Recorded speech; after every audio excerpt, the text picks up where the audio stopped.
जय हिंद दोस्तों, प्रकाश आईएएस के यूट्यूब चैनल पे आप सभी का स्वागत। आज हम पढ़ेंगे संक्षिप्त में जो हमारा आर्ट एंड कल्चर है उसको। ये जो आर्ट एंड कल्चर है हमारा एक लास्ट रिवीजन सीरीज होगी जो कि हमारी आगामी जो भी परीक्षाएं हैं जिसमें भी आर्ट एंड कल्चर पूछा जाता है और स्पेशली फोकस होगा जो हमारा ईपीएफओ का एपीएफसी का एग्ज़ाम होने वाला है। देखिए एपीएफसी के सिलेबस में आर्ट एंड कल्चर अलग से मेंशन है, तो ये उसको ध्यान में रख के स्पेशली बनाया गया। तो आप इसको देखिए और बिल्कुल रट जाइए। और जो इसकी पीडीएफ है वो आपको हमारे टेलीग्राम चैनल @प्रकाश IAS पर उपलब्ध होगी। तो चलिए हम स्टार्ट करते हैं और देखते हैं आर्ट एंड कल्चर के बारे में। देखिए आर्ट एंड कल्चर से पहले थोड़ी सी देखते हैं हम हिस्ट्री के बारे में। तो हिस्ट्री जो हमारी है वो 3 पार्ट में डिवाइड है। एक प्री हिस्ट्री जिसके बारे में हमारे पास कोई भी रिटन रिकॉर्ड नहीं प्राप्त होता। एक होती है प्रोटो हिस्ट्री। प्रोटो हिस्ट्री वो हिस्ट्री होती है जिसके बारे में उस समय राइटिंग स्टार्ट हो गई थी, उसके बारे में हमें कुछ रिटन रिकॉर्ड मिलते हैं, लेकिन अब तक हमने उसे डिसाइफर नहीं कर पाया। अब तक हम उसे पढ़ नहीं पाए, समझ नहीं पाए कि उन्होंने क्या लिखा था। तो क्या लिखा था जब हम पढ़ नहीं पाए तो हमें पता नहीं कि उन्होंने उस समय क्या हिस्ट्री थी। और एक हिस्ट्री जो तीसरा पार्ट है वो होती है जिसके बारे में हमारे पास रिटन रिकॉर्ड्स मौजूद हैं और जिसको हम पढ़ते हैं, समझते हैं कि अच्छा क्या क्या चीज़ें उस समय हुई थी और जो अलग अलग एज चली थी हिस्ट्री में। तो सबसे पहले आपका आया था स्टोन एज। स्टोन एज या इसको बोलते हैं पाषाण युग। इसके बाद आया आपका ब्रॉन्ज एज, फिर आया आपका आयरन एज। और आयरन की डिस्कवरी के बाद ही जो मानव का इतिहास है उसमें बहुत बड़े बदलाव हो गए। तो हमें उधर ना जाके हमें सिर्फ जो आर्ट एंड कल्चर से रिलेटेड चीज़ें उसी के बारे में देखना है। तो देखिए प्रारंभिक काल से ही हमने पेंटिंग्स और ड्राइंग्स हमने मतलब जो आदि मानव ने करना स्टार्ट कर दिया था अपने आप को एक्सप्रेस करने के लिए। तो पहले वो जो पेंटिंग वोंटिंग करते थे कहाँ करते थे, जो जहाँ गुफा जहाँ रहते थे उस पर करते थे और जनरली नेचुरल कलर्स का यूज करते थे। और कई बार आ जाता है कि ओल्ड टाइम में किस कलर को प्रेफर करते थे, जो रेड कलर या ऑरेंज कलर, ऑरेंज मतलब जो गेरुआ कलर के आसपास का कलर हुआ करता था उसको मैक्सिमम यूज किया करते थे, या वाइट कलर का यूज किया करते थे। इसके बाद हम आगे देखते हैं जो अलग अलग जो केव्स थी जिसको हमने डिस्कवर किया तो वहाँ पाए क्या क्या उसमें पेंटिंग्स बनी हुई हैं, तो उसके बारे में देखते हैं। देखिए मॉडर्न पीरियड में एक लोमेस ऋषि केव कहाँ पाएगी, बराबर केव्स। बराबर केव्स कहाँ है आपका, बराबर हिल्स है, कहाँ पे, गया है आपका बिहार में। तो वहाँ पे एक लोमेस ऋषि केव है। ये किसमें, राख को कट करके बनाई गई केव है, पत्थरों को काट के गुफा बनाई गई। और इसको किसके द्वारा पैटर्नाइज किया गया था, जो अशोक है, महान अशोक, किसके लिए, एक आजीविका सेक्ट था उसके लिए पैट्रोनाइज किया गया था। उसके बाद जब हम गुप्ता काल में चले जाएंगे तो गुप्ता काल क्या था कि ये ब्राह्मणिकल रिलीजन था, लेकिन इसने क्या किया कि जो उस समय जैनिज़्म और बुद्धिज़्म जो अलग अलग धर्म संप्रदाय निकले थे उनका भी इसने सपोर्ट किया था। तो इसमें अलग अलग केव्स हो गए, जैसे अजंता केव है कहाँ पे, औरंगाबाद महाराष्ट्र में। और औरंगाबाद का नाम बदल दिया गया है। इसको आप हमारे कमेंट सेक्शन में बताएंगे कि अब औरंगाबाद का नया नाम क्या है। देखिए तो अजंता केव में टोटल 29 केव्स हैं और जो सभी केव्स हैं किससे हैं, बुद्धिस्ट केव है, तो बुद्धिज़्म से रिलेटेड है। ये डायरेक्ट स्टेटमेंट आता है तो बिल्कुल आपको पता होना चाहिए जो अजंता में कितनी केव्स हैं और किससे रिलेटेड है, तो बुद्धिज़्म से रिलेटेड है। इसमें जो 5 केव्स हैं वो हीनयान से हैं और 24 हैं महायान से। देखिए अभी हीनयान महायान के बारे में हम आगे डिस्कस करेंगे, अभी आप सिर्फ ये जान लीजिए कि अलग अलग सेक्ट होते हैं बुद्धिस्ट के। तो 5 हीनयान से रिलेटेड हैं और 24 महायान से। क्वेश्चन ऐसा आ जाता है कि सभी महायान से हैं, सभी हीनयान से हैं या ज़्यादा हीनयान से हैं, तो ये सारे चीज़ें आपको पता होगी तो पता होगा। और इसमें जो 4 हैं क्या है, चैत्य हैं और 25 हैं विहार। विहार मतलब जहाँ वो रहते थे और चैत्य जहाँ पूजा करते थे। तो पूजा जो स्थल है वो कम ही होंगे, जो रहने के लिए स्थल ज़्यादा चाहिए, तो ये सिंपल से आप ऐसे समझ सकते हैं। इसके बाद यहाँ से क्या क्या चीज़ें हमें पता चली कि यहाँ पे जो पेंटिंग हुआ करती थी उसमें कौन सा मेथड यूज करते थे, फ्रेस्को टेक्निक यूज करते थे। इसमें क्या करते थे, जो क्ले होता था और जो गाय का गोबर हो गया और जो चावल की जो भूसी होती है, राइस हस्क, इसको मिला के पेंटिंग की जाती थी। और यहाँ पे कौन कौन सी पेंटिंग्स हमें प्राप्त हुई, एक डाइंग प्रिंसेस की, एक फ्लाइंग अप्सरा की और एक प्रीचिंग बुद्धा की। इसके अलावा एक पद्मपाणि बोधिसत्व की पेंटिंग भी प्राप्त हुई है और मंजूश्री बोधिसत्व की पेंटिंग प्राप्त हुई है। इसके अलावा एक पेंटिंग किसकी बनी हुई है, मारा विजय पेंटिंग। ये सारे क्वेश्चन बहुत ही ज़्यादा इंपॉर्टेंट है, इसीलिए बिल्कुल पॉइंट फॉर्म में डायरेक्ट आपको बस इन्फॉर्मेशन दी गई है कि ये चीज़ें आपको पता होनी चाहिए कि अजंता केव से आ जाता है ये कहाँ पाई जाती हैं, तो कहाँ कौन कौन सी हैं, डाइंग प्रिंसेस की है, फ्लाइंग अप्सरा है, आपको प्रीचिंग बुद्धा की पेंटिंग है, एक पद्म पानी बोधिसत्व की पेंटिंग है, मंजूश्री बोधिसत्व की पेंटिंग है और मार विजय की पेंटिंग है। ये सब आपको पता होना चाहिए। वहाँ कौन सी टेक्निक यूज की गई थी, फ्रेस्को टेक्निक यूज की गई थी, उसमें क्ले, काउडंग और राइस हस्क का यूज किया गया था, ये पता होना चाहिए। इसके बाद जो अगली हमारी केव आ जाती है कौन सी, एलोरा केव, ये भी कहाँ है, औरंगाबाद महाराष्ट्र में। इसमें टोटल कितनी 34 केव्स हैं और इसमें तीनों रिलीजन्स की केव्स हैं अलग अलग। देखिए बुद्धिस्ट की 12 केव्स हैं, हिंदूज की 17 केव्स हैं और 5 क्या है, जैन्स की केव है। और ये जो नीचे लिख रखा है केव नंबर है, कई जगह पूछा गया कि केव नंबर कौन सा था, तो 1 से लेकर 2 नंबर जो है ये सब कौन सी है, सॉरी 1 से 2 नहीं, 1 से 12 नंबर तक है, 1 से लेकर 12 नंबर तक। तो 1 से 12 नंबर तक जो केव्स हैं वो क्या, बुद्धिस्ट केव है। 13 से लेकर 29 नंबर की जो केव्स हैं वो किसकी हैं, हिंदू केव्स हैं। और 30 से लेकर 34 तक जैन केव्स हैं। तो लाइन से लगा हुआ सिंपल से आपको पता होना चाहिए कितनी कितनी केव्स है, तो आप ऐसे डायरेक्ट बता देंगे कौन कौन से। 12 आपकी बुद्धिस्ट केव है, तो 1 से 12 आपकी बुद्धिस्ट केव हो गई। उसके बाद 17 आपकी हिंदू केव्स हैं, तो 13 से 29 आप 17 जोड़ लेंगे। और उसके बाद 5 आपकी जैन केव्स, टोटल 34 केव्स हैं, ये आपको पता होना चाहिए। और यहाँ से कौन कौन सी चीज़ें हैं, यहाँ पे एक कैलाश टेम्पल है, बहुत महत्वपूर्ण, कैलाश लेनी है, रावण की खाई केव है, यहाँ पे दशावतार केव है, और गजासुर शिवा की पेंटिंग है, रावण सेकिंग माउंट कैलाश की पेंटिंग वहाँ बनी हुई है, और यहाँ पे क्या है, अंधकासुर वध का भी चित्रण किया गया है। तो ये सारी चीज़ें महत्वपूर्ण है, इसको देख लीजिएगा।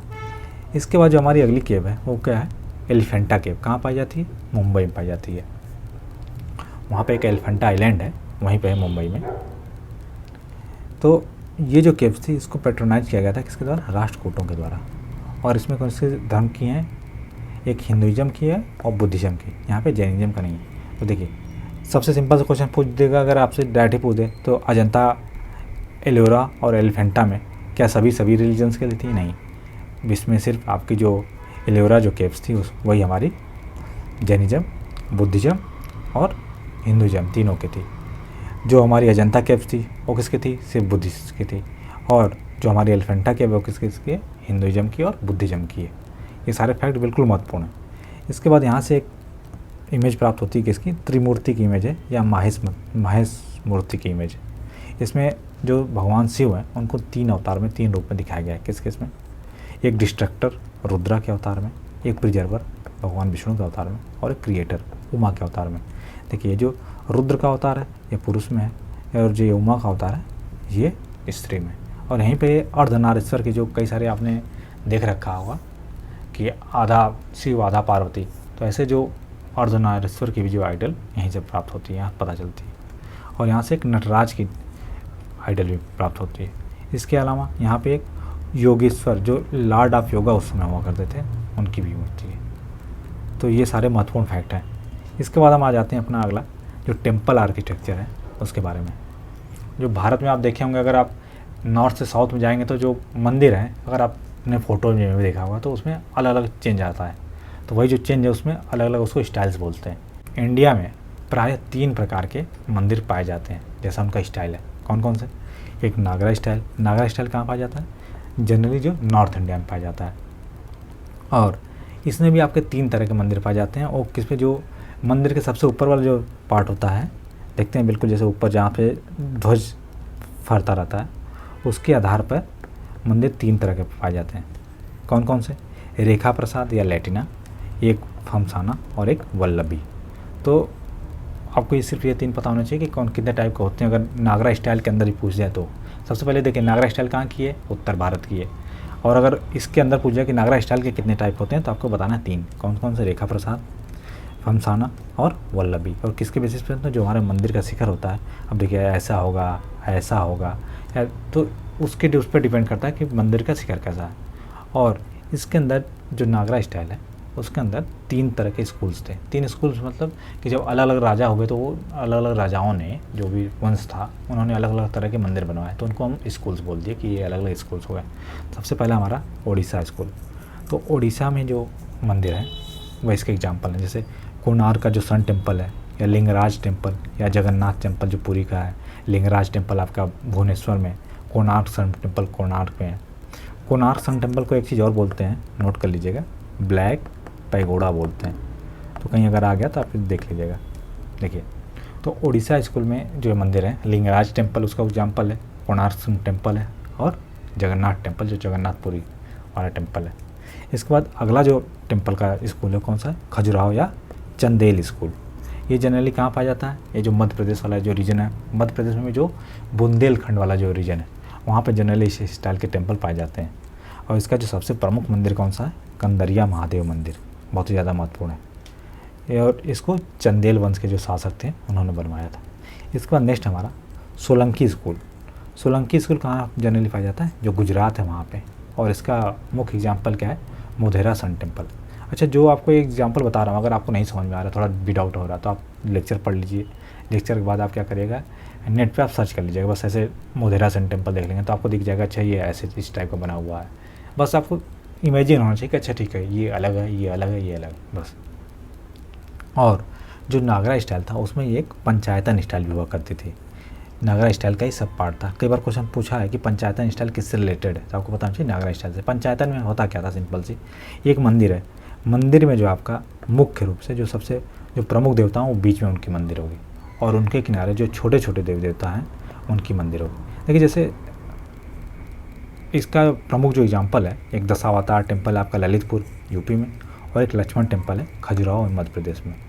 हमने वैसे भी देखा होगा, कई जगह आप अपने आसपास मंदिर जाते हैं तो एक बड़े देवता के मंदिर होते हैं, उसके अगल बगल छोटे छोटे मंदिर होते हैं। तो ऐसे ये जो पंचायतन स्टाइल में क्या होता है, तो 5 होते थे मंदिर, बीच में सबसे प्रमुख देवता की, और 4 मंदिर होते थे छोटे छोटे देवताओं की। इसके बाद नेक्स्ट आ जाती है जो हमारी स्टाइल कौन सी, द्रविड़ स्टाइल। नाम से ही पता चलता है द्रविड़ स्टाइल मतलब साउथ इंडिया से रिलेटेड होती है। ये जो मंदिरों का स्टाइल था जो साउथ इंडिया में प्रिवेलेंट था उसको बोलते हैं हम द्रविड़ स्टाइल। और इसको स्टार्ट किया गया था पल्लवाज के द्वारा, जो पल्लव शासक थे उनके द्वारा स्टार्ट किया गया था। लेकिन यह जो अपने पीक पर कब पहुँचा, जो चोला एम्पायर था तब ये अपने पीक पर पहुँचा। उस समय बड़े बड़े मंदिर बनाए जाने लगे। और इसका एग्जाम्पल देख लेते हैं तो क्या है, पल्लवाज ने बनवाया था एक पंच पांडव रथ टेम्पल बनवाया था, और चोलाज ने बनवाया राजराजेश्वर टेम्पल, या इसको बृहदेश्वर टेम्पल बोलते हैं, और गंगाई कोंड चोलापुरम टेम्पल।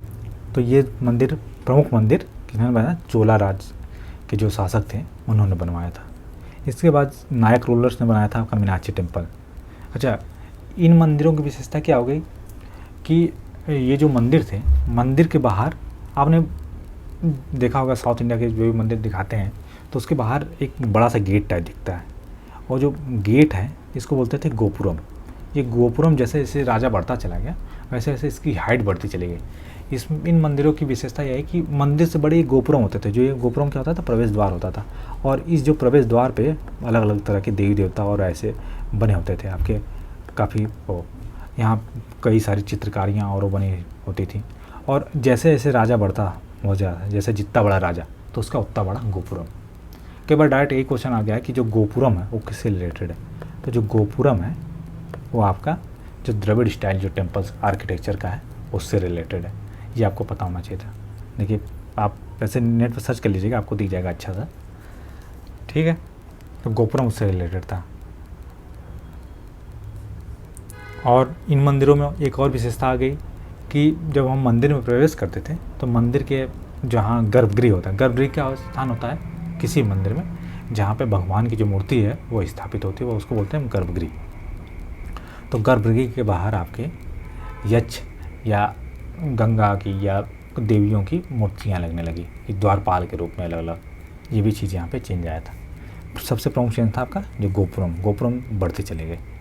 इसके बाद जो अगला हमारा टेम्पल का जो स्टाइल है वह क्या है, वेस्टा स्टाइल। वेस्टा स्टाइल का कि जो नागरा स्टाइल है और द्रविडियन स्टाइल है, इन दोनों का मिक्स है। तो अब देखिए, मिक्स कब होगा, संगम कब होगा, जब से ऊपर से उत्तर भारत से जो मंदिर इधर बनते चले गए, नीचे से दक्षिण भारत के मंदिर, तो बीच में आके दोनों की जो शैली मिल गई तो उस शैली को मिला के कुछ मंदिर बने, तो उनको हमने बोला क्या, वेस्टा स्टाइल।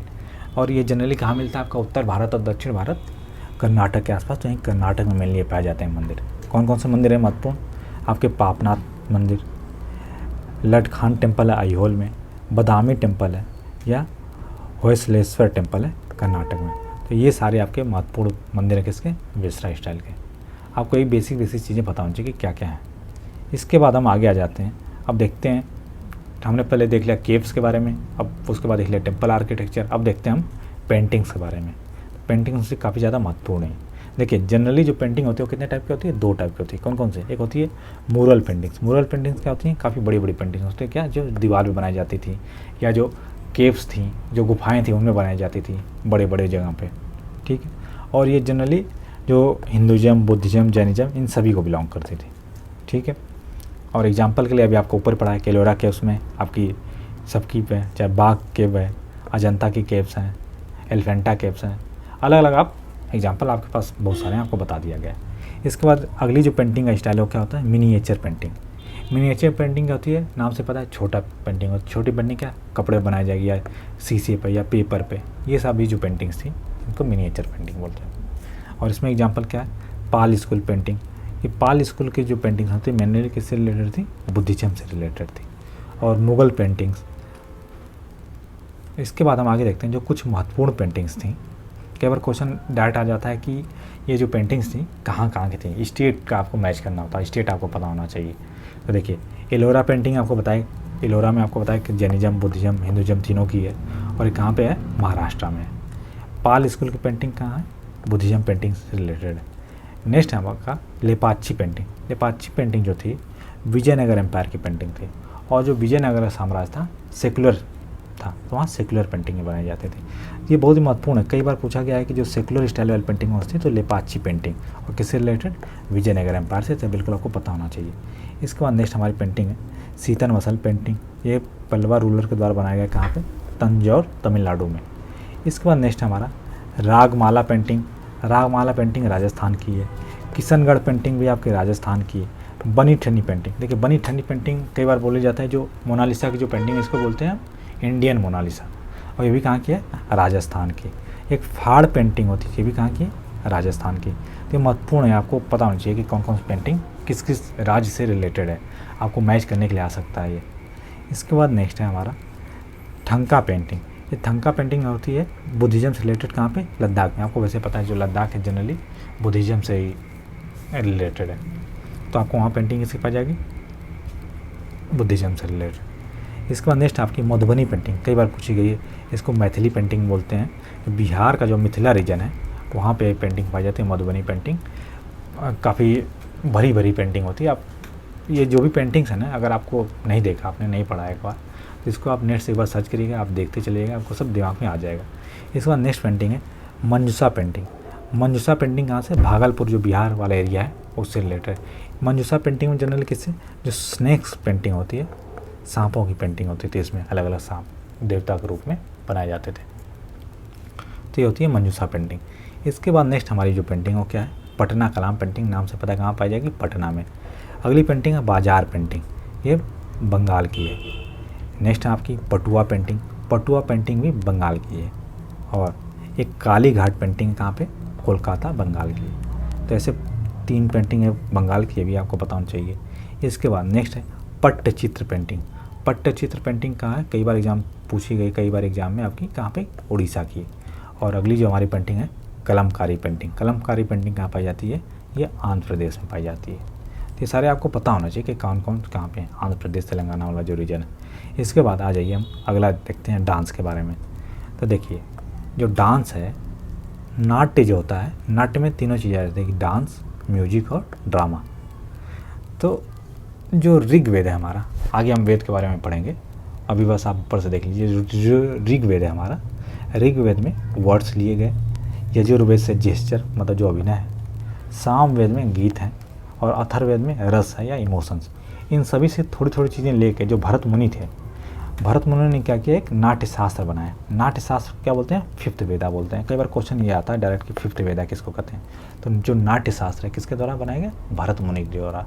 अब भरत मुनि ने क्या किया? जो ऋग्वेद से वर्ड्स लिए, शब्द लिए, इसके बाद यजुर्वेद से जेस्चर या अभिनय लिया, और सामवेद से जो गीत लिया, उसमें सामवेद में आपका म्यूजिक है, और अथर्ववेद में जो रस या इमोशंस होते हैं ये सब लिया, और उसको मिला के आपको बना दिया एक नाट्य शास्त्र। अब आगे देखते हैं जो हमारे 8 क्लासिकल डांस हैं। ये सारे क्लासिकल डांस आपको और उनका जो स्टेट है ये आपको पता होना चाहिए।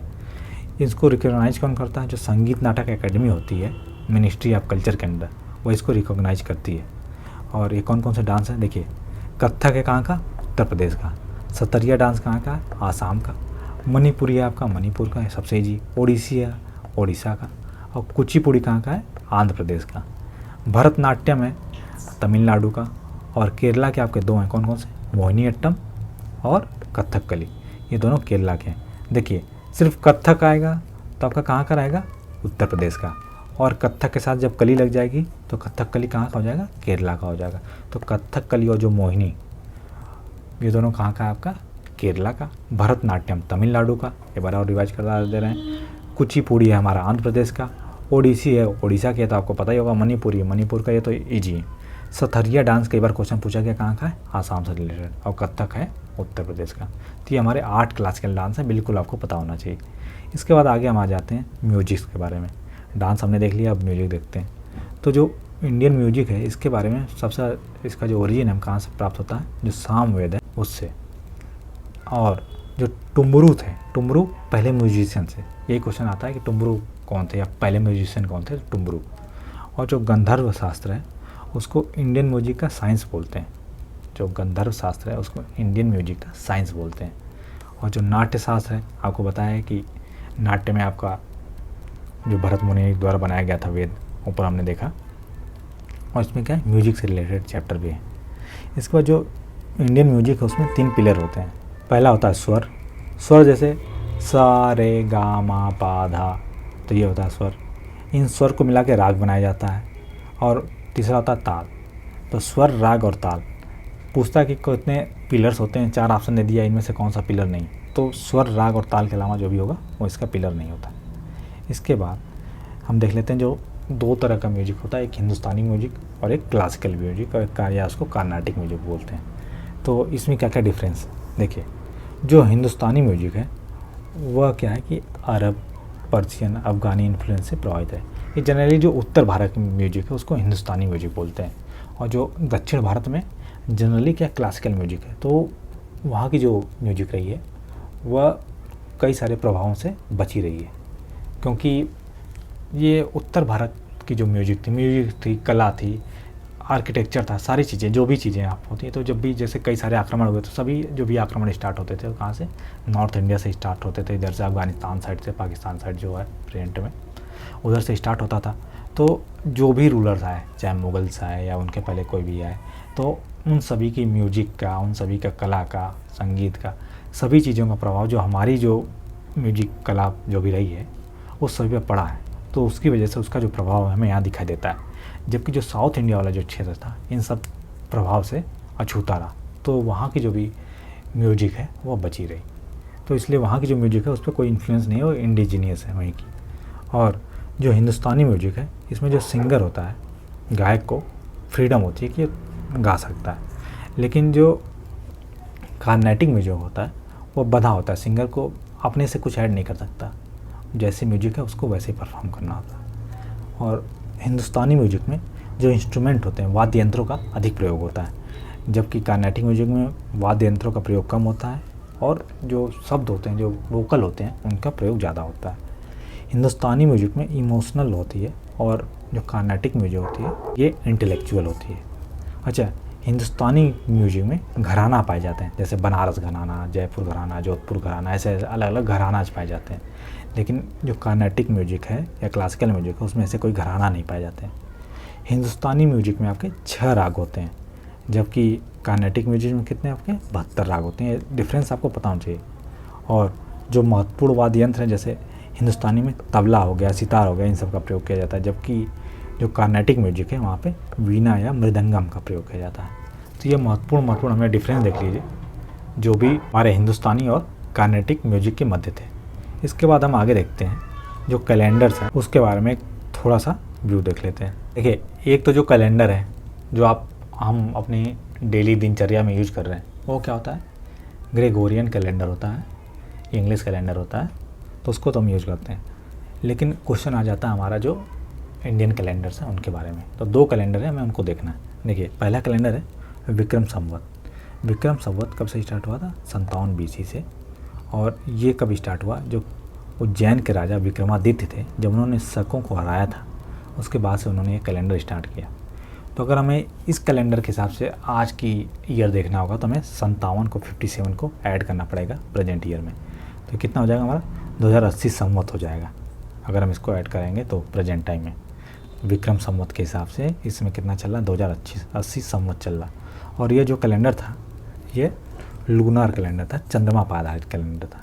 इसमें क्या होता था, सबसे पहले न्यू मून मतलब होता है नो मून मतलब अमावस्या, जब अंधेरी रात होती है आपकी उसको बोलते हैं न्यू मून।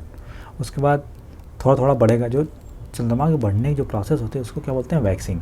देखिए जनरली हम वैक्सिंग क्या होते हैं उसे घटाते हैं कोई भी चीज़, लेकिन वैक्सिंग में यहाँ पे क्या हो रहा है बढ़ रहा है। ठीक है, तो जो चंद्रमा नो मून से जब फुल मून होता है उसको बोलते हैं वैक्सिंग, और जो फुल मून से न्यू मून होता है, न्यू मून मतलब नो मून मतलब चंद्रमा ख़त्म हो जाता है, गायब हो जाता है, तो उसको बोलते हैं वैनिंग। इसको हम हिंदी में देखिए अमावस्या होती है, उसके बाद पूर्णिमा होती है, फिर से अमावस्या हो जाती है, और अमावस्या से पूर्णिमा होने को क्या बोलते हैं शुक्ल पक्ष, उजाला पक्ष हिंदी में बोलते हैं। और पूर्णिमा से जब अंधेरा होता है अमावस्या होती है तो उसको बोलते हैं कृष्ण पक्ष या अंधियारा पक्ष भी बोलते हैं। ठीक है, तो ये सिंपल आपको पता होगा, आपने पढ़ रखा होगा। इसके बाद जो अगला कैलेंडर है जो कि है शक संवत, ये स्टार्ट हुआ 78 AD से, और यही हमारा क्या है नेशनल कैलेंडर है। जो हमारा ग्रेगोरियन कैलेंडर है वो तो है ही, उसके साथ ही साथ जो शक संवत है यही हमारा नेशनल कैलेंडर है।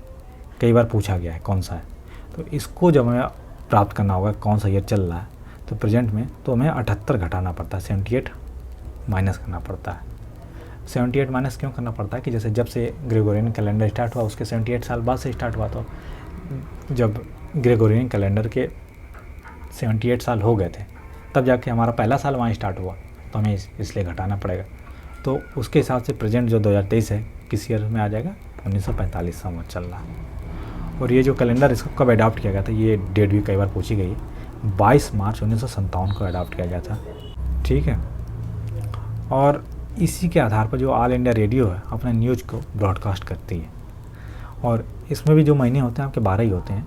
आपको बस बेसिक हमने बता दिया कि इसमें कौन कौन से महीने होते हैं, एक बार वो देख लीजिए। देखिए सबसे पहला महीना होता है चैत्र, कब से स्टार्ट होता है 22 मार्च, जो ग्रेगोरियन कैलेंडर उसके हिसाब से 22 मार्च से स्टार्ट होता है। इसके बाद बैसाख आता है, ज्येष्ठ आता है, आषाढ़, श्रावण, भाद्रपद, अश्विन, कार्तिक, मार्गशीर्ष को अगहन बोलते हैं, पौष, माघ और फाल्गुन। इसके बाद हम आगे देखते हैं। इसके बाद हम देखते हैं अपना वैदिक लिटरेचर के बारे में। तो देखिए जो वेद हैं वो किस शब्द से आए हैं, वेद आए हैं विद नामक शब्द से, और विद का मतलब क्या होता है नॉलेज या ज्ञान। जो वेद हैं वो दो तरह के होते थे, कौन से, श्रुति और स्मृति। श्रुति मतलब जो सुन के जिनको लिखा गया, और एक स्मृति जो आपकी मेमोरी अर्थात जो सुनने के बाद जो स्मृति में शेष रह गया। तो हम आगे देखते हैं कि हमारे मुख्यतः 4 तरह के वेद होते हैं, कौन कौन से। सबसे पहला है और सबसे महत्वपूर्ण है ऋग्वेद। तो ऋग्वेद क्या है कि ये सबसे पुराना वेद है, one of the oldest literature भी है, और इसमें टोटल 1028 मंत्र हैं। और इसको कंपाइल कब किया गया था, लगभग 1700 BC का। इसमें जो थर्ड मंडल है उसमें क्या है गायत्री मंत्र है, ये महत्वपूर्ण है। और 10वें मंडल में क्या है पुरुषसूक्त मंडल के बारे में है, जिसमें जो वर्ण सिस्टम है उसका डिस्क्रिप्शन है, जिसमें कि ब्राह्मण, क्षत्रिय, वैश्य, शूद्र का डिवीजन दिया गया है। तो यहीं से आता है, ये काफ़ी ज़्यादा महत्वपूर्ण फैक्ट है, इसको बिल्कुल याद कर लीजिएगा। इसके बाद हमारा अगला है, इसी ऋग्वेद में सप्त सिंधु नदियों के बारे में दिया गया है, 7 नदियों के बारे में दिया गया है। तो देख लेते हैं। देखिए ये जो नाम है प्रेजेंट डे नेम है, और ये जो ऋग्वेद में नाम दे रखे हैं। तो कई बार क्वेश्चन आपका आ जाता है कि इन नदियों का वैदिक नाम क्या था, ऐसे सिंपल आता है। तो देखिए इंडस नदी जो प्रेजेंट की टाइम है उसको क्या बोलते थे सिंधु नदी, झेलम को बोलते थे वितस्ता नदी, चेनाब को अस्सिकी नदी, रवि को बोलते थे पौर्सनी नदी, ब्यास को बोलते थे विपास, सतलज को सतुद्र, और सरस्वती नदी क्या बोलते थे नंदी तरना। ठीक, ये प्रमुख 7 नदियाँ थीं और इनके वैदिक नाम ये आपको पता होना चाहिए। इसके बाद अगला हम देखते हैं, जो हमारा अगला वेद है ये क्या है सामवेद। तो सामवेद क्या है, ब्रिंग पीस टू माइंड, और उसमें लगभग 1000 साक्ष्य थे, जो कि सिर्फ प्रेजेंटली 3 बचे पड़े हैं हमारे पास।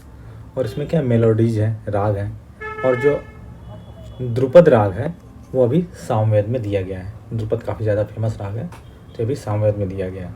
और जो सामवेद का पुरोहित होता था उसको क्या बोलते थे उद्गाती। ये सभी बस महत्वपूर्ण फैक्ट हैं जो आपके पेपर में पूछे गए हैं, तो आप बिल्कुल इनको गो थ्रू हो लीजिएगा। इसके बाद अगला हमारा जो वेद है क्या है, यजुर्वेद। यजुर्वेद क्या है कि इन चारों वेदों में सबसे छोटा है, और इस यजुर्वेद को ज्ञाता क्या बोलते थे, वार। और यजुर्वेद मुख्यतः कर्मकांड को बताता है कि किसी पुरुष को, स्त्री को, या कोई विद्यार्थी है, या राजा है, या कोई लीडर है, इन सभी को कौन कौन से कार्य या कर्मकांड करने चाहिए और इनकी कौन कौन से कर्तव्य होते हैं, ये सभी के बारे में जानकारी हमें कहाँ से प्राप्त होती है, यजुर्वेद से प्राप्त होती है। और यजुर्वेद 2 पार्ट में डिवाइड होता है, कौन सा, शुक्ल वेद और कृष्ण वेद में। इसके बाद जो लास्ट हमारा अथर्ववेद, अथर्ववेद में टोना टोटका दे रखा है। और अथर्ववेद में आपके 3 उपनिषद हैं, कौन कौन से, प्रसन, मुंडक और मांडुक्य या कैवल्य उपनिषद। ये 3 उपनिषद हैं, यही महत्वपूर्ण है अथर्ववेद में। इसके बाद हम आगे आ जाते हैं, जो ये चारों वेद थे, इन चारों वेद के एक एक उपवेद होते हैं। तो उपवेद का अर्थ क्या होता है कि अप्लाइड नॉलेज, जो नॉलेज है उसका अप्लीकेशन। और उपवेद क्या होता था कि जो भी वेद में दे रखा है उसका कुछ टेक्निकल वर्क्स में यूज किया जाए। देखिए जैसे ऋग्वेद में क्या सिखाया जाता था, ऋग्वेद का उपयोग क्या था, धनुर्वेद, तो उसमें आर्चरी, धनुर्विद्या सिखाई जाती थी। इसके बाद जो अगला है सामवेद, सामवेद में का उपवेद था गंधर्ववेद। इसमें क्या सिखाया जाता था, इसमें म्यूजिक हो गया, डांस हो गया, सेक्रेट डांस होते थे उस टाइम, जो पवित्र डांस। और यजुर्वेद का उपवेद है आपका स्थापत्यवेद। स्थापत्यवेद मतलब आर्किटेक्चर, कैसे भवनों का, मंदिरों का निर्माण होगा, ये सब सारी चीज़ें हमारी स्थापत्य कला में आती है। तो आर्किटेक्चर इसमें सिखाया जाता था यजुर्वेद में। और जो आखिरी था हमारा अथर्ववेद, अथर्ववेद में आयुर्वेद था, जिसमें क्या मेडिसिन के बारे में बताया जाता था। तो ये हो गया हमारा वैदिक। उसके बाद हम आ जाते हैं जो फिलॉसफी है उससे। तो फिलॉसफी का अर्थ क्या होता है, दर्शन। और फिलॉसफी क्या होती है, it is study of fundamental nature of knowledge, reality and existence, especially when considered as an academic discipline. तो ये फिलॉसफी की परिभाषा हो गई। जो हमारे एंशियंट थिंकर्स थे तो उन्होंने बताया कि जो किसी भी व्यक्ति के लाइफ में 4 पुरुषार्थ होते हैं। तो सिर्फ पुरुषों के लिए नहीं, सबके लिए 4 पुरुषार्थ होते हैं। तो पहला कौन सा होता है, धर्म होता है, मतलब हर व्यक्ति के जीवन में कुछ मोरल वैल्यूज होनी चाहिए, धर्म होना चाहिए। तो उसके लिए जो हमारी किताब थी क्या थी, धर्मशास्त्र थी। और उस व्यक्ति के जीवन में कुछ अर्थ भी होना चाहिए, कुछ इकोनॉमिक वैल्यूज होना चाहिए, तभी तो कुछ कमाएगा, तभी तो अपना जो भी जीवन है उस यापन कर पाएगा। तो उसके लिए किताब क्या थी, अर्थशास्त्र। थर्ड है हमारा काम, जो क्या है कि कुछ साइकोलॉजिकल वैल्यूज भी होनी चाहिए उस मनुष्य के, जो मनुष्य का परिवार, मनुष्य का वंश आगे बढ़ाने के लिए। तो इसके बारे में बताया गया है कामसूत्र नामक किताब में।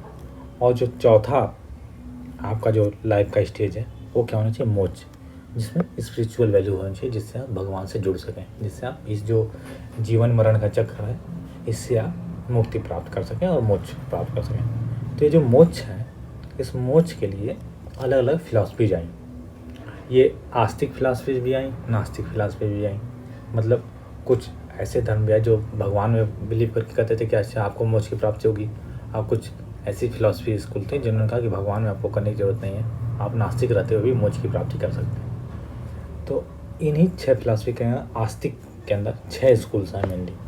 और इन स्कूल्स को किसको द्वारा दिया गया ये देखना महत्वपूर्ण है, क्योंकि इससे क्वेश्चन डायरेक्ट आया है, आपको मैच करने के लिए आया, सिंपल सा क्वेश्चन। और देखिए जो न्याय फिलॉसफी थी ये दिया गया गौतम के द्वारा, और जो वैशेषिका फिलॉसफी थी ये दिया गया कन्नड़ के द्वारा। जो सांख्य फिलॉसफी है, सांख्य दिया गया कपिल मुनि के द्वारा। और जो मीमांसा को पूर्व मीमांसा बोलते हैं, ये दिया गया ऋषि जैमिनी के द्वारा। इसके बाद नेक्स्ट हमारी वेदांता फिलॉसफी, वेदांता को बोलते हैं उत्तर मीमांसा, मीमांसा को पूर्व मीमांसा, वेदांता को उत्तर मीमांसा, और ये दिया गया था भद्रायन के द्वारा। आखिरी जो हमारी फिलॉसफी है योग फिलॉसफी, योग किसके द्वारा दिया गया, पतंजलि के द्वारा। ये नहीं कि आप बाबा रामदेव लगा चले आए, जोक सपाट, और किसके द्वारा दिया गया, पतंजलि के द्वारा दिया गया। तो ये महत्वपूर्ण। इसके बाद ये तो हमने देख लिया जो मेजर फिलॉसफी थी हमारी आस्तिक वाली। इसके बाद 5 और फिलॉसफी आई जो हेटेरोडॉक्स स्कूल्स होती हैं, जो नास्तिक स्कूल्स होती हैं। तो उसमें कौन कौन सी महत्वपूर्ण, देखिए उसमें जैनिज्म, बुद्धिज्म, आजीविका, अजन्ना और चारवाक। तो महत्वपूर्ण ये हैं जैनिज्म और बुद्धिज्म। इसके बारे में हम आगे पढ़ेंगे, जैनिज्म बुद्धिज्म के बारे में। बाकी आपको नाम पता होना चाहिए, ये कई बार हो सकता है ऑप्शन में आ जाए कि इनमें से कौन सी ऑर्थोडॉक्स फिलॉसफी थी, तो मे भी इनमें से 3 में से नाम आ जाए और आपने नहीं सुना हो तो दिक्कत हो, तो आप देख लीजिएगा। जैनिज्म, बुद्धिज्म, आजीविका, अजन्ना और चारवाक, ये 5 फिलॉसफी थी नास्तिक वाली। इसके बाद ये जो फिलोसफिकल स्कूल था, जो आस्तिक वाला हमने पढ़ा, 6 फिलोसफिकल स्कूल थे, तो इनको हिस्टोरिकल रीजन्स की वजह से अलग अलग 3 ग्रुप में डिवाइड किया जाता है, जोड़े में बना दिया जाता है। जो हमारी न्याय फिलासफी उसको रखते हैं वैशेषिक के साथ, और जो संख्या फिलासफी है उसको योग के साथ रखते हैं, और मीमांसा को वेदांता के साथ रखते हैं। मीमांसा मतलब पूर्व मीमांसा, उत्तर मीमांसा एक साथ हो गई, सांख्य योग एक साथ हो गया, कई बार आपने सुना भी होगा सांख्य योग, और न्याय और वैशेषिक एक साथ हो गई। इसके बाद आता है हमारा जो वेदांत स्कूल है उनके। तो जो हमने एक फिलासफी पढ़ी वेदांत फिलासफी, जिसको कि हम क्या बोलते हैं, उत्तर मीमांसा बोलते हैं, इसमें फर्दर इसको 6 पार्ट में डिवाइड किया गया। तो ये अलग अलग जो वेदांत की फिलासफी है किसने किसने दी, इसको देख लेते हैं। देखिए, अद्वैतवाद दिया गया था शंकराचार्य के द्वारा, विशिष्ट अद्वैत दिया गया रामानुजाचार्य के द्वारा, द्वैतवाद किसके द्वारा दिया गया था, माधवाचार्य के द्वारा, और अद्वैत किसके द्वारा दिया गया था, निम्बकाचार्य के द्वारा, शुद्ध द्वैत दिया गया था वल्लभाचार्य, और अचित्य भेद अभेद इसके द्वारा दिया गया था चैतन्य महाप्रभु। ये अलग अलग थिंकर्स हुए, अलग अलग फिलासफर हुए, जो कि अलग अलग रीजन में हुए, तो उन्होंने अपना अलग अलग ये सिद्धांत दिया था। तो ये महत्वपूर्ण, ये भी पूछा जाता है आपको मैच ऑफ द फॉलोइंग में, तो इसको आप बिल्कुल देख लीजिएगा। एक बार फिर से रिवाइज कर लेते हैं। अद्वैतवाद किसके द्वारा दिया गया, शंकराचार्य, विशिष्ट अद्वैत दिया गया रामानुजाचार्य, द्वैतवाद दिया गया माधवाचार्य, द्वैत अद्वैत दिया गया निम्बकाचार्य, और शुद्ध द्वैत दिया गया वल्लभाचार्य के द्वारा, और आखिरी है हमारा अचित्य भेद अभेद किसके द्वारा, चैतन्य महाप्रभु के द्वारा दिया गया था। तो ये हो गया हमारा जो फिलोसफिकल स्कूल। इसके बाद इसी समय कुछ महत्वपूर्ण किताबें थी, कई बार क्वेश्चन आ जाता है बुक्स पे भी, तो ये देख लेते हैं उस समय की कौन कौन सी महत्वपूर्ण किताबें थी। तो देखिए, अष्टधाई जो किताब है किसके द्वारा दी गई थी, लिखी गई थी पाणिनि के द्वारा। रास तरंगिणी लिखी गई कल्याण के द्वारा, कई बार क्वेश्चन पूछा गया है। अभिज्ञान शाकुंतलम कालिदास के द्वारा। कालिदास के द्वारा कुछ और महत्वपूर्ण किताबें कौन कौन सी थी, मेघदूत, कुमार संभव, रघुवंशा, मालिका अग्निमित्र, और ऋतु संभ्रम, मेघ संदेशम। ये महत्वपूर्ण किताबें थी महाकवि जो कालिदास थे उनके द्वारा। इसके बाद अगली किताब हमारी मृच्छकटिका दी गई थी शूद्रक के द्वारा, और स्वप्नवास दत्ता दी गई थी महाकवि भास के द्वारा, लिखी गई थी ये सब किताबें। इसके बाद नेक्स्ट हमारी जो किताब है रत्नावली लिखी गई श्री हर्षा के द्वारा, अर्थशास्त्र लिखी गई थी कौटिल्य के द्वारा, कामसूत्र लिखी गई वात्सायन के द्वारा, और किरत अर्जुनियम किसके द्वारा लिखी गई, भैरवी के द्वारा। इसके बाद नेक्स्ट हमारा शिशुपाल वध माघ के द्वारा, और गीत गोविंद लिखा गया था जयदेव के द्वारा। इसके बाद नेक्स्ट जो हितोपदेश दिया गया था नारायण पंडित के द्वारा, और लास्ट हमारा पंचतंत्र दिया गया था विष्णु शर्मा के द्वारा। तो ये हमारी महत्वपूर्ण किताबें थी जिनसे क्वेश्चन पूछा गया है, तो आप इसको एक बार ज़रूर देख लीजिएगा। इसके बाद हम अब आगे देखते हैं अपना अगला टॉपिक क्या, बुद्धिज्म। देखिए, जो नास्तिक फिलॉसफी थी उसमें जो 2 प्रमुख स्कूल थे वो कौन से, बुद्धिज्म और जैनिज्म। यही आगे जाके फ्लरिश भी किए। बाकी जो और जो 3 थे जिसके बारे में आपको बताया गया था वो उतने ज़्यादा, जैसे आजीविका या चारवाकी, उतने ज़्यादा फ्लरिश नहीं है। तो हम इसके बारे में देखते हैं, बहुत ही ज़्यादा महत्वपूर्ण टॉपिक है। बुद्धिज्म जैनिज्म से बहुत सारे क्वेश्चन पूछे गए हैं। सबसे पहले हम देखते हैं बुद्धिज्म के बारे में। तो देखिए, बुद्धिज्म में भी गौतम बुद्ध के बारे में हम जानेंगे। तो गौतम बुद्ध का जन्म कब हुआ था, 563 BC या 480 BC, अलग अलग जगह अलग अलग डेट मेंशन है, तो आप उस हिसाब से देख लीजिएगा कहाँ पे हुआ था उनका जन्म।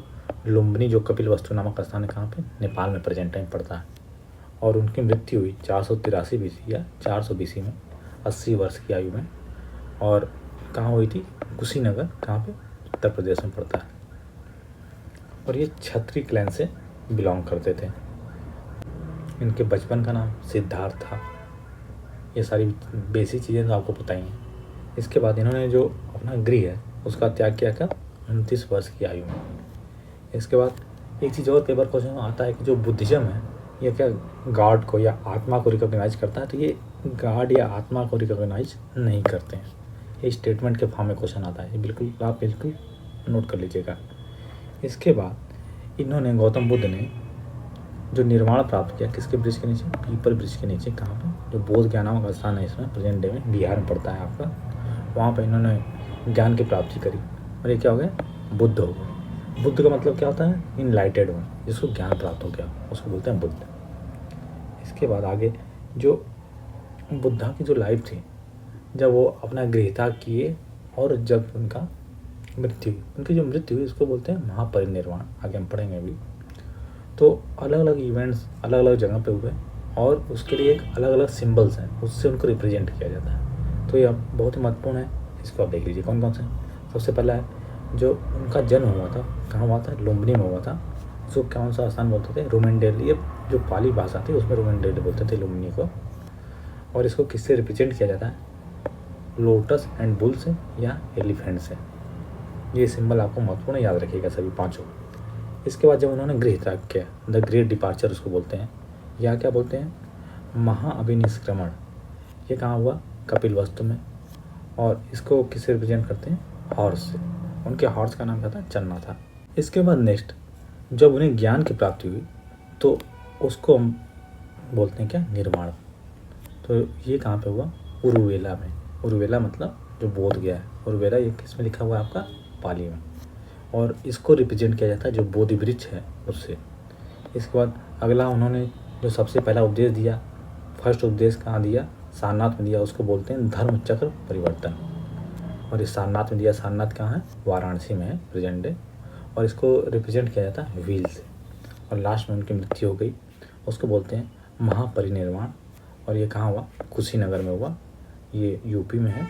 और इसको रिप्रेजेंट किया जाता है स्तूप। तो ये जो पांचों सिंबल हैं बहुत ही ज़्यादा महत्वपूर्ण है। आप बिल्कुल इनको अपने दिमाग में बिल्कुल बैठा लीजिएगा, बिल्कुल रट जाइएगा। जो उनका जन्म हुआ किससे करते थे, लोटस और बुल से या एलिफेंट से। जब उन्होंने डिपार्चर किया उसको हॉर्स से। जब उनको ज्ञान की प्राप्ति हुई उसको बोधि ट्री से। जब उन्होंने पहला उपदेश दिया उसको व्हील से। और जब उनकी मृत्यु हो गई उसको स्तूप से रिप्रेजेंट करते हैं। इसके बाद आगे आ जाते हैं हम अपना अगला। तो जो बुद्धा का जीवन था उसमें उन्होंने जो गृह त्याग किया, किसको देखे, 3 दुख देखे थे। कौन कौन से, एक बूढ़े व्यक्ति को देखे थे, एक बीमार व्यक्ति को देखे थे और एक मृत व्यक्ति को देखे थे। तो ये 3 मेजरें थी। ऑप्शन आ जाता है कि इसमें कौन सी नहीं थी, ये बेसिक आपको पता भी होगा, लेकिन एक बार आप क्लियर कर लीजिएगा। इसके बाद जो बुद्ध धर्म होता है, बुद्धिज्म जो है, उसमें 3 ज्वेल्स होते हैं। तो उनको क्या बोलते हैं, त्रिरत्न बोलते हैं। कौन कौन से त्रिरत्न, बुद्धम, धम्मम, संगम। देखिए बुद्धम में क्या होता है कि जो भी गौतम बुद्ध का जो भी सिंबल है उसकी क्या है, पूजा करनी है, उसकी वर्शिप करनी है। और जो धम्मम क्या है, जो भी डॉक्ट्रिन, जो भी प्रिंसिपल बुद्धा के द्वारा दिए गए थे उसको बोलते हैं धम्मम। और संगम क्या होता है, संगम में जो भी रूल्स और रेगुलेशन थे, जो भी संघ, जहाँ पे जो मॉन्क्स थे, जो भिक्षु रहते थे, उनके लिए उसमें रूल्स और रेगुलेशन है। इसके बाद जो बुद्धिज्म में 3 ग्रंथ हैं, 3 पिटक हैं, उनको बोलते हैं त्रिपिटक बोलते हैं। तो काफ़ी ज़्यादा महत्वपूर्ण है। कौन कौन से हैं पिटक, देखते हैं। सबसे पहला हमारा विनय पिटक। विनय पिटक में क्या है कि जो भी रूल्स और रेगुलेशन है, जहाँ पे और जो आपके भिक्षु जो मॉन्क रहते थे उनके लिए रूल्स और रेगुलेशन है। नेक्स्ट है हमारा सूत पिटक। सूत पिटक में जो भी कहानियाँ भगवान गौतम बुद्ध ने लोगों को नरेट करी थी वो सारी कहानियाँ आपकी सूत पिटक में। और आखिरी है हमारा अभिधम्म पिटक। अभिधम्म पिटक क्या है, फिलोसफिकल टेक्स्ट है, इसमें फिलोसफिकल बातें लिखी हुई हैं। इसके बाद जो बुद्धिज्म है उसमें 8 फोल्ड पाथ बताए गए हैं, जिसको अष्टांगिक मार्ग कहा जाता है। तो कौन कौन से पाथ हैं इसका नाम जान लीजिए।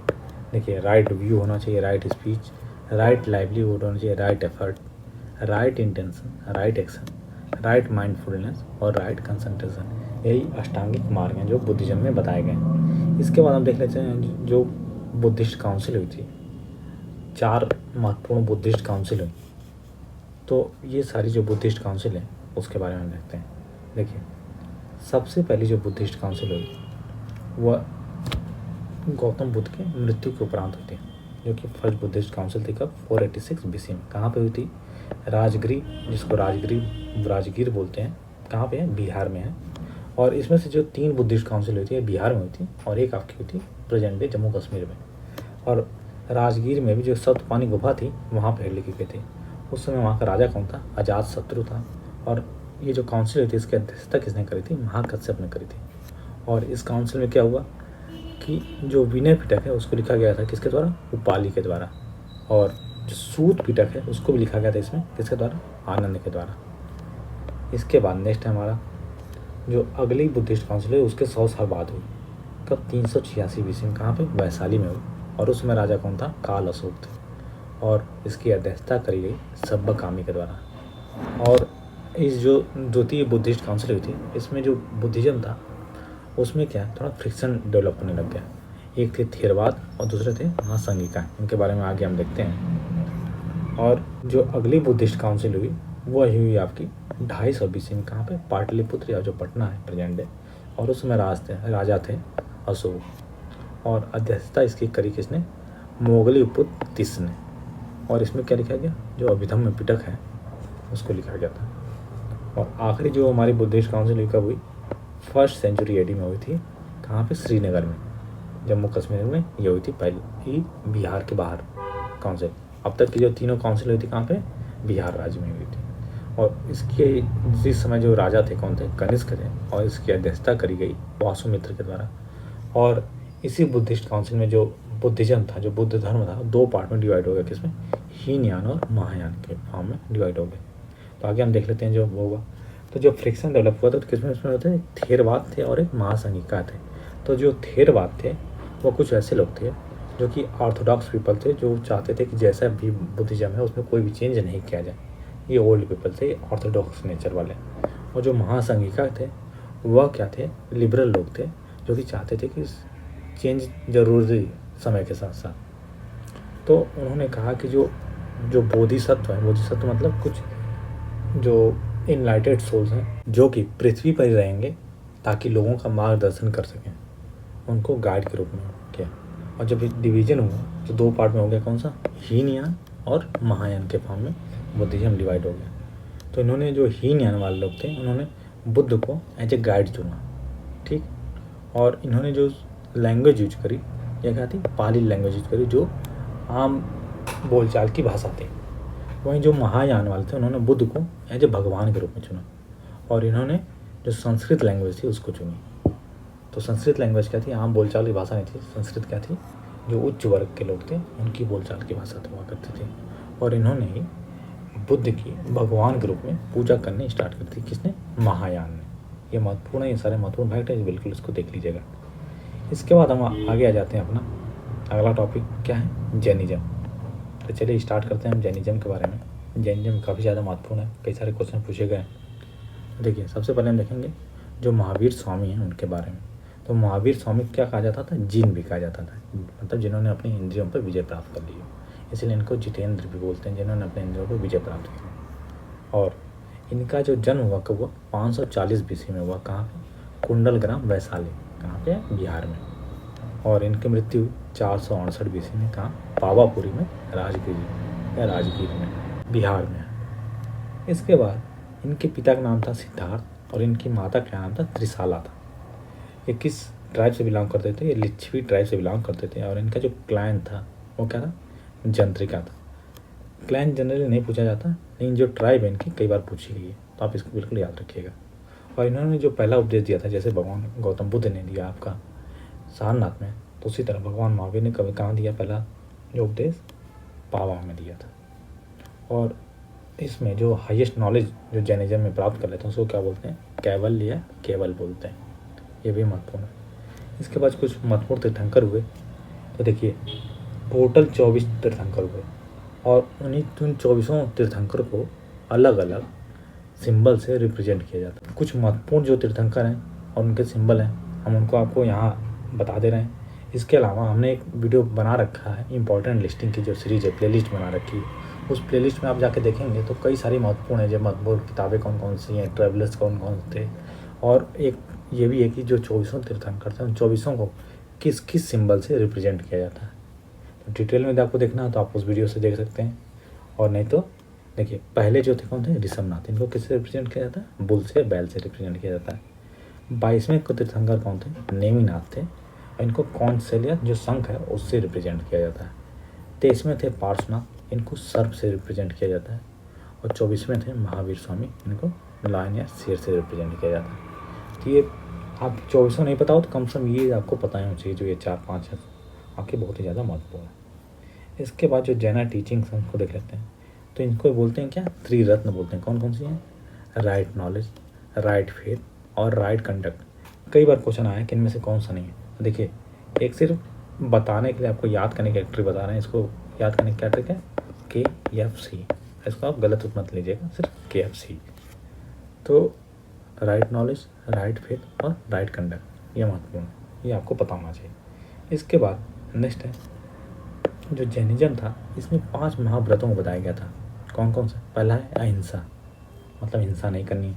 सत्य आपको बोलना है। अस्तेय मतलब चोरी नहीं करनी है। और अपरिग्रह मतलब कोई भी आपको प्रॉपर्टी इकट्ठा नहीं करनी। तो ये जो चारों प्रिंसिपल थे, चारों महाव्रत थे, किसके द्वारा दिए गए थे? पार्श्वनाथ स्वामी के द्वारा दिए गए थे। वहीं महावीर स्वामी ने इसमें एक और प्रिंसिपल ऐड कर दिया, क्या? ब्रह्मचर्य। ये जो 5 महाव्रत थे जो जैनिज्म से रिलेटेड हैं, काफ़ी ज़्यादा महत्वपूर्ण है, इनको बिल्कुल आप याद रखिएगा। इसके बाद आगे देखते हैं जो जैनिज्म की जो फिलॉसफी है, इस फिलॉसफी का क्या नाम है? अनेकांतवाद, स्यादवाद या सप्त भावना। तो अनेकांतवाद का मतलब क्या होता है कि अलग अलग व्यक्ति के लिए अलग अलग पर्सपेक्टिव हो सकते हैं। मतलब एग्जाम्पल के लिए अगर आप शो करें तो सपोज दैट कोई रस्सी पड़ी है, उसको कोई सांप समझ सकता है, डर सकता है, कोई उसे रस्सी समझ के वो करेगा। और नेक्स्ट है स्यादवाद। स्यादवाद में क्या है कि लॉजिक ऑफ मे भी होता है, मतलब ये भी हो सकता है। जो भी कंडीशन है, सपोज दैट कोई भी कंडीशन अराइज होती है तो कोई भी जो पॉइंट ऑफ व्यू उस पर हो सकता है, वो क्या होगा? उसका रिलेटिव डिस्क्रिप्शन होगा। मतलब ये भी हो सकता है या ये भी हो सकता है। और थर्ड हमारा सप्त भाग न्याय, मतलब 7 पार्ट लॉजिक होता है, 7 अलग अलग। जो ये न्याय नहीं है, ये न्याय है। और न्याय मतलब क्या होता है कि जैसे जिस प्रकार से हम चीज़ों को देखते हैं उसको न्याय बोलते हैं इसमें। ठीक है, तो ये महत्वपूर्ण फिलॉसफी थी। किस किस नाम से जानी जाती है? अनेकांतवाद या स्यादवाद या सप्तभाग न्याय। इसके बाद नेक्स्ट है हमारा जो जैन लिटरेचर है, वो कौन सा है? उसका नाम है अंगार, जो भी कंपाइल किया गया। तो टोटल 12 अंग है और 12 उपांग है। जैनिज्म में एक पाउमचर्यु क्या है कि जो रामायण है, जो जैन रामायण है, उसको बोलते हैं पाउमचर्यु। और किस लैंग्वेज में लिखी गई है? प्राकृत लैंग्वेज में लिखी गई है। तो ये भी महत्वपूर्ण है। इसके बाद जैसे बुद्धिज्म में डिवीजन हुआ, वैसे वैसे जैनिज्म में भी डिवीजन हो गया। इसमें मेनली 2 सेक्ट हो गए। कौन कौन से? एक दिगंबर और एक श्वेतांबर। दिगंबर कौन थे? दिग मतलब होता है आकाश, तो जो आकाश को अपना अंबर मतलब वस्त्र समझते हैं, तो अर्थात वह सभी चीज़ों से मुक्त रहते हैं। अच्छा, कोई कपड़ा नहीं, कोई वो नहीं, तो वो होते हैं दिगंबर। और जो श्वेतांबर होते हैं क्या? श्वेत वस्त्र धारण करते हैं। इसके बाद जैसे बुद्धिज्म में काउंसिल हुई थी, वैसे ही जैनिज्म में भी काउंसिल हुई थी। कौन कौन सी? 2 ही। पहली फर्स्ट जैन काउंसिल कब कहाँ हुई? ये पाटलिपुत्र हुई, पटना में। कब? 3rd सेंचुरी BC में हुई। और इसकी प्रेसिडेंसी किसने करी थी? तो उसने स्थूलभद्र ने करी थी इसको प्रिसाइड। इस बाद जो दूसरी जैन काउंसिल कहाँ हुई? ये वैशाली में हुई। और इसका समय क्या था? 512 AD था। और इसको प्रिसाइड किया गया था देवर्धि छमाश्रम के द्वारा। ठीक है। और इसी में जो 12 अंग और 12 उपांग जो भी जैन लिटरेचर हैं, उनको कंपाइल किया गया था। ठीक है। और एक क्वेश्चन और पूछ देता है कि जो महावीर स्वामी हैं, उनको जो बुद्धिस्ट टेक्स्ट हैं उसमें किस नाम से जाना जाता है? तो उनको जाना जाता है निगंत नाटपुत्र के नाम से जाना जाता है महावीर स्वामी को बुद्धिस्ट टेक्स्ट में। तो ये महत्वपूर्ण है, इसको भी आप बिल्कुल नोट कर लीजिएगा, याद कर लीजिएगा। अच्छा, एक चीज़ और शायद मैंने ऊपर गलत बोल दिया था कि जो चन्ना था बुद्धिज्म में, चन्ना जो बुद्ध के सारथी का नाम था, और जो उनके घोड़े का नाम क्या था? कत्थक नाम था। ठीक है, तो कत्थक उनका हार्स हो गया और चन्ना उनका सारथी हो गया, अगर मैंने ऊपर गलत बता दिया था तो। ठीक है, तो ये था हमारा जो पूरा आपका आर्ट एंड कल्चर का रैपिड रिवीजन। और इसकी PDF आपको ऊपर बताई गई, जैसे कि हमारे टेलीग्राम चैनल पे @प्रकाश IAS PCS पर उपलब्ध होगी। और अगर आपको हमारा वीडियो पसंद आ रहा है तो चैनल को सब्सक्राइब करें, वीडियो को लाइक करें और दोस्तों के साथ अवश्य शेयर करें। धन्यवाद।